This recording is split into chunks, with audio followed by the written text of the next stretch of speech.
Mars, Mark.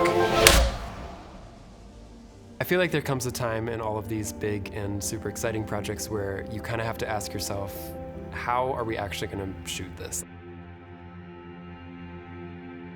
We had to do kind of a lot for this project. We had to build a spaceship, we had to travel to a Mars desert research station, we had to jump out of a helicopter, fill a classroom with hundreds of Purdue students, and do all of this while trying to tell a really clear and concise story. When we were researching ideas for this concept, we actually read about a group of Purdue students who would spend like 2 weeks there imagining what it might be like if they lived on Mars.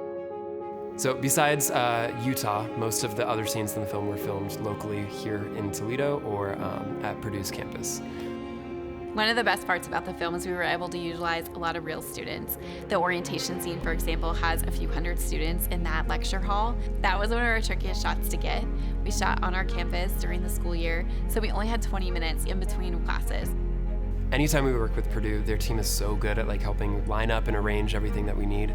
So they got the agriculture department to clear a big path in a cornfield for us for an opening scene with Bobby. And they even booked out the armory, which is this big open space where we were gonna digitally add in a spaceship being built. Probably one of my favorite scenes throughout the whole film is this moment that happens on the lawn with Bobby and Parker. And when I read the script originally, I just couldn't stop imagining this top-down shot where you just feel like you're just slowly floating towards the characters as they deliver this monologue. So we set up a jib, and it was seriously one of the most beautiful scenes, and our actors just did such a good job. We love working with Madhouse. I couldn't imagine doing this project with anyone else.